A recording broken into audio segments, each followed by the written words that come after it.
Hello everybody. So today we are going to look into transitioning from plank into Chaturanga. Majority of the injuries and issues start from this transition because people dump too much of the weight into the wrist, and as well to work with the shoulders get a little confusing. So let's start in here just looking into actually the shoulder work. If you extend your arms forward in front of you and imagine you have a wall and you're pushing the floor away, you see what happens to the shoulders? This is what we call protraction of the shoulder blades. They move away from one another and towards the outer body, so lateral and anterior. Now, retraction is when we squeeze the shoulder blades towards one another, towards the spine, so we pin them together. Now in Chaturanga, almost think about it, the beginners often, as you start with your Chaturanga work, couple of parts. Let's actually just start with the transitioning from plank into Chaturanga. So often what you see happening, palms are right under the shoulders. From here, often the hips are collapsing too low. What you really want to start working on is actually scooping the navel in towards the back body. Once you do that, another great thing to play with, so think in this plank position, let your shoulder blades retract, so move towards one another, and then allow them to protract, push the floor away. Let them down, go down, push up. Now notice, as I'm doing this transition, I am still not letting my hips collapse down. I am scooping the abdomen in and up, so the navel is moving up towards the back body. Keep pushing the floor actively away, and maybe practice. Start by holding this position here for about 5 to 10 deep inhales and exhales. With each inhale, lengthen through the crown of the head forward. With each exhale, reach back through the heels and scoop the navel up towards the back body. So that's one little part of the work. Again, if this is too challenging, feel free to have your knees down on the ground, so modify. But again, the same thing. Don't let the hips sink. Scoop the navel in and up, and you can work it here. Let the shoulder blades move towards one another, and then push away. Let them connect, and push. Sink, and push. So what you want to do in your Chaturanga, as you start, the most important thing again, here from the plank, people often start to bend the elbows and go down. So what happens when you do that? The shoulder heads will creep towards one another, and you don't want that. Watch here from the front. So if I don't move forward and I start to just bend the elbows, the shoulder heads will creep and shorten towards one another. What we want to do is widen across the collarbones and create space and length. So another really important part is that you're not starting from plank, shoulders right over the wrist. You don't start to bend the elbows from here. You push through the ball of the foot forward. So you're actually moving about a foot past your wrist. Now you're gonna start to bend your elbows. So think about it, your elbows will stay right over the wrist. You're still lengthening through the crown of the head forward. You're still scooping the navel in towards the back body.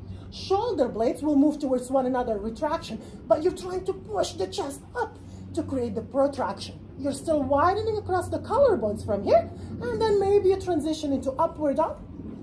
Hey, Waddle, you're pulling at my hair. At my hair. So again, let's take it a step further back. Sorry for that. My little assistant. I'm gonna break it down right now with blocks and with knees down on the ground for beginners. And then I'm gonna demonstrate it again, proper plank, if you're more advanced and stronger. So if you have 2 blocks, it's a great way to actually start to build up strength and work on your Chaturanga. Again, I highly suggest always modify. Put your knees down till you build enough arm strength before you move into a full plank. And again, watch my video from yesterday, but I'll touch base quickly those parts. When we move into Chaturanga, if the palms flat, if we're from here bending the elbow, so I don't mess it up with the light. If from your plank position, you start to bend immediately down, just watch what happens. My fingers will lose weight and will lose some weight, and the rest of the weight of my entire body is gonna be dumping into the wrist. So the whole point is that you're shifting forward so you can really find rootness through your fingers, and then from here, start to bend down. So almost you're pressing and rooting down with the base of each finger, so you find lightness at the wrist. Almost think these 2 bases are working towards one another, these 2 bases, these 2 bases. Same thing with the arch of the foot, and I'll get that one into that when we do the ankle work. But right now, just focus from here. Have the 2 blocks, pretty much like is going to be your shoulder height. Place your palms a little bit in front of the block. Let's do the first round with knees down on the ground. So from your tabletop position, knees right under the hips, palms right under the shoulders. Let's start with scoop the navel in towards the back body. So don't arch, don't stick the booty up, rather scoop the navel in. Think front floating ribs and your front hip bones are moving towards one another. Now from here, push the floor away. Allow the shoulder blades to actually protract. From here, you're gonna shift the weight forward. Shift so much forward that you almost feel, watch what I'm doing, that you can lift the wrist off the ground. There's so much weight distributed into the base of each finger that there is lightness on the wrist. Now, as you start to bend your elbows, you're hugging the elbows towards one another. You're widening across the collarbones. You're still scooping the navel up towards the back body and maybe try to lower till you touch the blocks. It's a great way to work it here. Keep scooping, scooping, draw the chest forward and slowly come up. And then maybe practice doing 5 to 10 every day. Exhale down. Up, exhale down, and up, exhale, and up, inhale. And start by doing 5 to 10 every single day, modified with your knees down. If that gets easier, again, you can start maybe extend just one leg. So it's half a little planky, and lower halfway down, and up, hop up, back up, hop up, back up, and let's switch. Extend the opposite. Again, doop, up, doop, up, up, and then if you're feeling strong, as you progress, you're gonna start to move into a proper plank. So again, finding palms right under the shoulders. In a regular plank, draw the chest forward, reach back through the heels. Now, lift the navel up, of course. Now, as we start to move into Chaturanga, push through the balls of the feet. Move forward, so you're almost all the way onto the tippy toes. You're moving like about an inch forward. Keep pushing the floor away. Keep pushing, allowing the shoulder blades to move away from one another. As you start to bend your elbows, hugging the elbows towards one another, the shoulder blades will move towards one another. Keep widening the collarbones, but keep resisting the chest up. So you're working towards protracting the shoulders. And then push it up. Again, when you come up, lift it from the navel. And let's practice feeling here.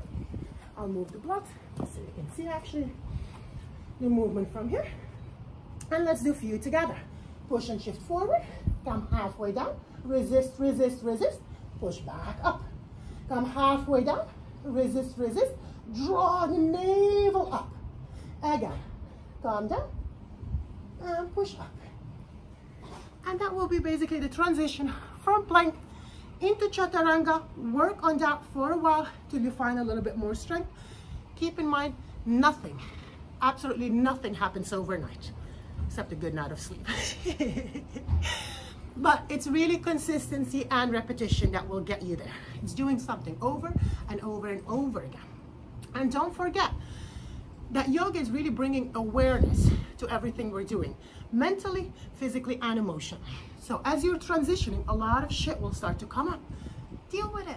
You don't have to do anything about it. Accept it. That's the first step. Sometimes if it gets too challenging, you notice that you're getting too frustrated about it, sit down, connect with the breath. Just find a comfortable cross-legged seated position. Place your hands onto your heart. And find yourself. Just connect to your true self. Move in with the breath. And then maybe give it one more try or two. And again, notice it's not how many times we do something, it's truly how we are doing it. So pay attention to how you're distributing the weight into your palms, because anytime plank, chaturanga inversions, your foundation is your palm. Same thing is your feet in any standing poses. And we're gonna get into the ankles, footwork, and all of that as we go. I'm doing my best to post regularly, but this is basically a transition from plank into chaturanga that we are going to use a lot in all the vinyasa poses, and as well as I start taking you guys through the Ashtanga yoga sequence. So it's really, really important, quickly to go over it. Palms under the shoulders, you can do it from your knees. Most important thing, shift the weight forward, so don't start bending the elbows here. Shift forward, forward. Make sure that you're pushing the floor away, so the shoulder blades are moving away from one another, and this will come very handy when you start to work and practice with those poses. Let's say the crow pose, if you actually do this retraction of the shoulders. You see what's happening? You want to scoop it up, up, up, up, up, up, up, up, up, up, up, up, up. So protraction, which is going to give you that lift, and then the bundle work. Keeping it short, this is it for today. Plank into Chaturanga. Give it a try, and just know consistency and repetition. Thank you.